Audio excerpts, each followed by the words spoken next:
جنگ موتا 8 ہجری کے جمادی الاول میں مسلمانوں اور بازنطینی سلطنت جنہیں رومن امپائر کہا جاتا ہے ان کی فوج کے درمیان موتا گاؤں جو اس وقت اردن شہر کے قریب واقع ہے وہاں پر لڑی گئی۔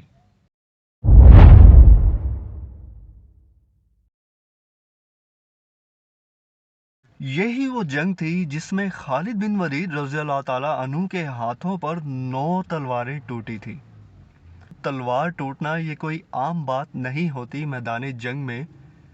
نامعلوم انہوں نے کس قدر کافروں کو قتل کیا تھا کہ جن کی تعداد 2 لاکھ کے قریب تھی۔ اس بات میں کوئی شک نہیں کہ 2 لاکھ کی فوج میں سے اکثریت کفار کو خالد بن ولید رضی اللہ تعالیٰ عنہ نے ہی قتل کیا تھا اور انہیں ہی جنگ موتا کا ہیرو کہا جاتا ہے۔ اس کے پس منظر کی اگر بات کریں تو اسلام کو مکہ اور مدینہ تک محدود نہیں رہنا تھا۔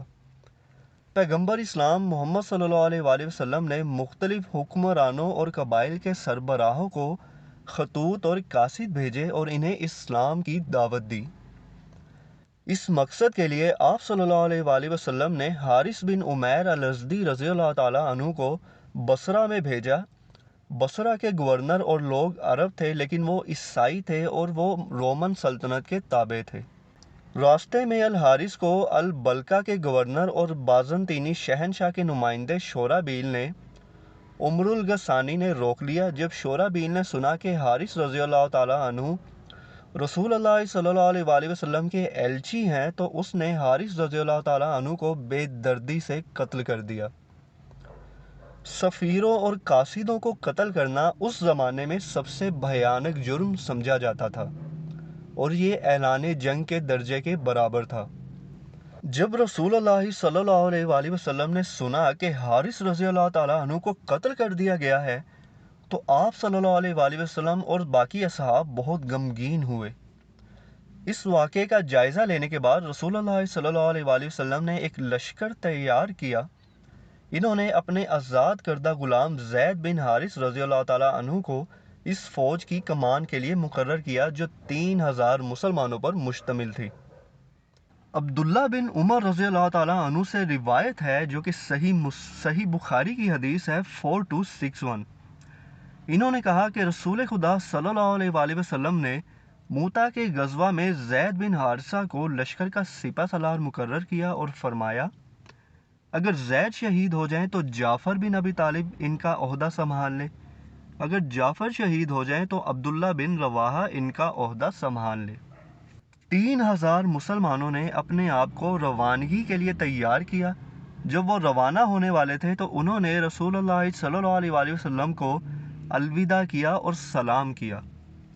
پھر مسلمانوں کا لشکر آگے بڑھا۔ رسول اللہ صلی اللہ علیہ وآلہ وسلم ان کے ساتھ رہے یہاں تک کہ آپ صلی اللہ علیہ وآلہ وسلم نے الوداع کیا اور واپس لوٹ گئے۔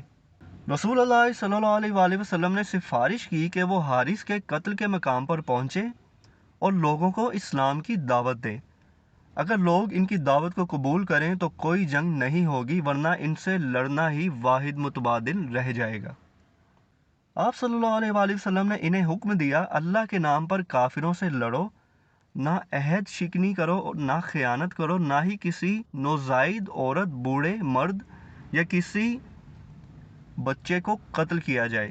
اس کے علاوہ نہ درخت کاٹے جائیں نہ ہی گھر گرائے جائیں۔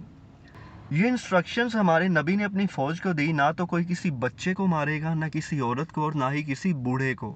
اب مسلم آرمی کی تعداد 3000 تھی جبکہ بازنطینی جو فوج تھی وہ 2 لاکھ کے قریب تھی۔ آپ اندازہ کر سکتے ہیں 3000 بمقابلہ 2 لاکھ، یہ بہت زیادہ ریشو ہے اور تاریخ میں ایسی جنگ نہیں لڑی گئی۔ یہی وہ جنگ تھی جس میں خالد بن ولید رضی اللہ تعالیٰ عنہ کے ہاتھوں پر 9 تلواریں ٹوٹی تھی۔ 9 نامعلوم انہوں نے 2 لاکھ میں سے کتنے فوجیوں کو خود قتل کیا تھا۔ آپ خود اندازہ کر سکتے ہیں تلوار آسانی سے نہیں ٹوٹتی۔ خیر اس کا ذکر میں آگے کروں گا۔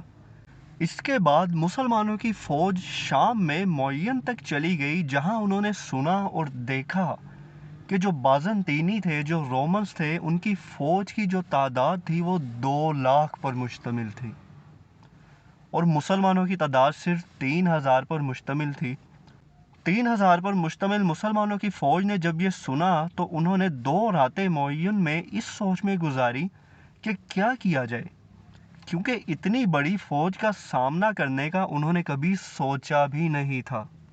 عبداللہ بن رواحہ رضی اللہ تعالیٰ عنہ نے مردوں کی حوصلہ افزائی کرتے ہوئے کہا، اے لوگو، تمہیں وہ چیز ناپسند ہے جس کی تلاش میں تم نکلے ہو، یعنی شہادت۔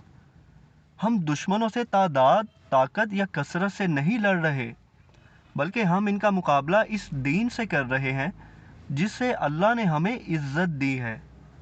تو چلو، دونوں امکانات ٹھیک ہیں، فتح یا شہادت، یا تو مر جائیں گے یا مار دیں گے۔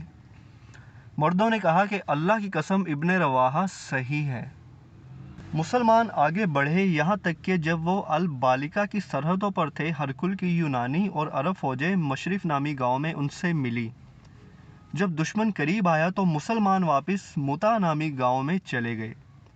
وہاں فوجیں آپس میں ملی اور مسلمانوں نے اپنا فیصلہ کیا۔ دائیں بازو کی قیادت جو تھی وہ قطبہ بن قتادہ رضی اللہ تعالیٰ عنہ جو بنو ادرا کے ہاتھ میں ہے، اور بائیں بازو کی قیادت ایک انصاری نے کی جسے ابیہ بن مالک رضی اللہ تعالیٰ عنہ کہتے تھے۔ زید بن حارثہ، جعفر بن ابی طالب اور عبداللہ بن رواحہ رضی اللہ تعالیٰ عنہ کی شہادت۔ جب لڑائی شروع ہوئی تو زید بن حارثہ رضی اللہ تعالیٰ عنہ رسول اللہ صلی اللہ علیہ وآلہ وسلم کے معیار کو تھامے ہوئے لڑے، یہاں تک کہ دشمنوں کے نیزوں کے درمیان خون خرابہ ہونے سے وہ شہید ہو گئے۔ پھر پیغمبر اسلام صلی اللہ علیہ وآلہ وسلم کی ہدایت کے مطابق جعفر بن ابی طالب رضی اللہ تعالیٰ عنہ، جنہیں بعد میں اڑنے والا جعفر کہا جاتا ہے کیونکہ جعفر بن ابی طالب جو تھے ان کے دونوں بازو کٹ گئے تھے اس جنگ میں، تو آپ صلی اللہ علیہ وآلہ وسلم نے فرمایا کہ اللہ تعالیٰ نے جنت میں انہیں 2 پر عطا کر دیے ہیں اور وہ اپنے پڑوں سے جنت میں اڑتے پھرتے ہیں، تو اس لیے انہیں یہ کہا جاتا تھا۔ یہ بھی بالآخر شہید ہو گئے۔ پھر عبداللہ بن رواحہ نے ان کے بعد جھنڈا اٹھایا اور آگے بڑھے، گھوڑے کی پیٹھ پر بیٹھ کر بہادری سے لڑتے ہوئے پرجوش آیات پڑھتے رہے، یہاں تک کہ وہ بھی شہید ہو گئے۔ صحیح بخاری کی حدیث ہے 4261، عبداللہ بن عمر رضی اللہ تعالیٰ عنہ نے کہا، میں اس جنگ میں ان کے درمیان موجود تھا اور ہم نے جعفر بن ابی طالب کو تلاش کیا تو ان کا جسم شہیدوں کے درمیان ملا۔ ان کے جسم پر 90 سے زیادہ زخم پائے گئے جو تلواروں اور نیزوں سے لگے تھے۔ عامر رضی اللہ تعالیٰ عنہ سے روایت ہے، صحیح بخاری کی حدیث ہے 4264، ابن عمر جب بھی جعفر کے بیٹے کو سلام کرتے تو کہتے، السلام علیکم اے 2 پروں والے کے بیٹے، کیونکہ جعفر بن ابی طالب جو تھے انہیں پر عطا کر دیے گئے تھے جنت میں، اس لیے جو ہے وہ ان کے بیٹے سے جب بھی ملتے تھے انہیں کہتے تھے اے 2 پروں والے کے بیٹے۔ انس رضی اللہ تعالیٰ عنہ نے کہا، یہی حدیث ہے صحیح بخاری کی 4262 نمبر حدیث ہے۔ اگلی حدیث ہے، رسول اللہ صلی اللہ علیہ وآلہ وسلم نے زید، جعفر اور ابن رواحہ کی شہادت کی خبر ان کی موت کی خبر پہنچنے سے پہلے ہی لوگوں کو دے دی تھی۔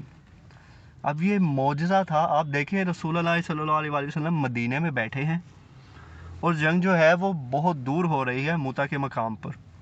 رسول اللہ صلی اللہ علیہ وآلہ وسلم نے فرمایا، زید نے جھنڈا لیا اور شہید ہو گئے، پھر جعفر نے جھنڈا لیا اور شہید ہو گئے، پھر ابن رواحہ نے لے لیا اور وہ بھی شہید ہو گئے۔ اس وقت آپ صلی اللہ علیہ وآلہ وسلم کی آنکھوں سے آنسو جاری تھے۔ انہوں نے مزید کہا کہ پھر اللہ کی تلواروں میں سے ایک تلوار نے جھنڈا اٹھا لیا ہے، یعنی خالد بن ولید رضی اللہ تعالیٰ عنہ، اور اللہ نے انہیں یعنی مسلمانوں کو غالب کر دیا۔ صحیح بخاری کی حدیث ہے 4262، اس کو ضرور پڑھیے گا۔ خالد بن ولید رضی اللہ تعالیٰ عنہ نے جب جھنڈا اٹھایا تو یہ اعزاز متفقہ طور پر خالد بن ولید رضی اللہ تعالیٰ عنہ کو دیا گیا، جو ایک ہنرمند بہادر جنگجو اور ایک شاندار حکمت عملی ساز تھے۔ بخاری کی روایت ہے 4266، انہوں نے 9 تلواریں استعمال کی جو ٹوٹ گئی۔ جنگ موتا کے اندر خالد بن ولید کے ہاتھوں 9 تلواریں ٹوٹیں، اور وہ اسلام کے دشمنوں سے انتھک محنت اور حوصلے سے لڑ رہے تھے۔ اللہ جانے خالد بن ولید رضی اللہ تعالیٰ عنہ نے 9 تلواریں توڑتے ہوئے کتنے کافروں کو زخمی اور قتل کیا۔ اکثریت کو تو انہوں نے ہی قتل کیا تھا، اس میں کوئی شک نہیں۔ خالد بن ولید رضی اللہ تعالیٰ عنہ نے کہا، موتا کے دن میرے ہاتھ میں 9 تلواریں ٹوٹ گئیں اور میری صرف ایک یمنی تلوار رہ گئی میرے پاس۔ اس کے بعد خالد بن ولید رضی اللہ تعالیٰ عنہ نے شام سے پہلے کمانڈر شپ کا فریضہ انجام دیا۔ 1-2 حملوں کے بعد اندھیرا چھا گیا اور دونوں جماعتیں اپنے ڈیرے پر واپس آ گئی۔ خالد رضی اللہ تعالیٰ عنہ لڑائیوں کے بڑے ماہر تھے، وہ اپنی حکمت عملی سے دشمن کو چونکا سکتے تھے۔ رات کے وقت انہوں نے کچھ ایسے منصوبوں اور حکمت عملیوں کے بارے میں سوچا جو دشمن کو چونکا دے۔ جب سورج طلوع ہوا تو خالد رضی اللہ تعالیٰ عنہ نے اپنے آدمیوں کو اس طرح کھڑا کیا کہ وہ تعداد میں زیادہ دکھائی دینے لگے۔ ان کی حکمت عملی یہ تھی کہ بازنطینیوں کے دلوں میں خوف پیدا کیا جائے اور انہیں بے وقوف بنایا جائے، اور ایسا ہی ہوا۔ بازنطینی دشمنوں نے جب انہیں دیکھا تو وہ چونک گئے اور خوف زدہ ہو گئے اور کہنے لگے کہ اس کا مطلب ہے کہ رات کو انہیں مدد آئی ہے، یعنی رات کو مزید مسلمانوں کی فوج ان کی مدد کے لیے پہنچی ہے، ہم نے ان فوجیوں کو پہلے دائیں طرف نہیں دیکھا۔ دشمن کے سپاہی ابھی اسی خوف میں مبتلا تھے اور وہ ایک دوسرے کو دیکھ ہی رہے تھے کہ خالد بن ولید رضی اللہ تعالیٰ عنہ نے دیکھا تو انہوں نے اپنی فوج سے کہا کہ فوراً حملہ کرو۔ جیسے ہی دشمن ابھی پریشان تھے تو انہوں نے فوراً حملہ کر دیا۔ ان کی جو فوج تھی وہ تیتر بیتر ہو گئی۔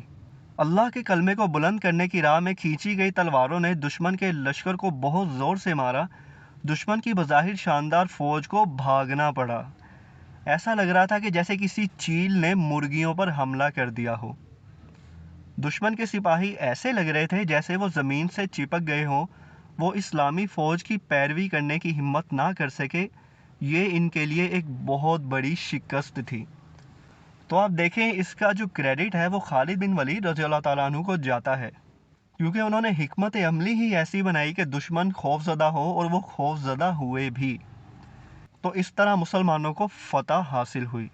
بات کی جائے جنگ کے شہداء اور اموات کی تو مسلمانوں کے 12 شہید ہوئے، بعض ذرائع کے مطابق 15، جبکہ بازنطینیوں میں ہلاکتوں کی تعداد معلوم نہیں ہے۔ حالانکہ جنگ کی تفصیلات واضح طور پر ایک بڑی تعداد کی طرف اشارہ کرتی ہے۔ اس میں کوئی شک نہیں کہ بازنطینیوں کی جو ہلاکتوں کی تعداد تھی وہ لاکھوں میں تھی۔ رسول اللہ صلی اللہ علیہ وآلہ وسلم جنگ کے بارے میں سب کچھ جانتے تھے۔ یلا بن امیہ رضی اللہ تعالیٰ عنہ لشکر سے پہلے مدینہ پہنچے اور رسول اللہ صلی اللہ علیہ وآلہ وسلم کی بارگاہ میں حاضر ہوئے۔ جب انہوں نے آپ صلی اللہ علیہ وآلہ وسلم سے سب بیان کرنا چاہا تو آپ نے فرمایا، تم ٹھہرو، میں تمہیں بتاتا ہوں کہ کیا ہوا تھا۔ آپ نے سب بتایا تو وہ اتنے حیران ہوئے، انہوں نے کہا، اللہ کی قسم آپ نے کچھ بھی نہیں چھوڑا، آپ نے سب کچھ بیان کیا، یہ کیسے ہو سکتا ہے؟ تو رسول اللہ صلی اللہ علیہ وآلہ وسلم نے فرمایا، اللہ تعالیٰ نے ہمارے درمیان فاصلہ ختم کر دیا تھا، میں نے میدان جنگ کو اپنی آنکھوں سے دیکھا ہے۔ مدینہ منورہ میں مسلم فوج کا استقبال۔ مسلم فوج نے ایک روشن فتح حاصل کرنے کے وقار اور شان کے ساتھ مدینہ کی طرف واپسی کا سفر شروع کیا۔ جو لشکر آ رہا تھا وہ زید رضی اللہ تعالیٰ عنہ کا لشکر نہیں تھا، کیونکہ وہ تو شہید ہو چکے تھے۔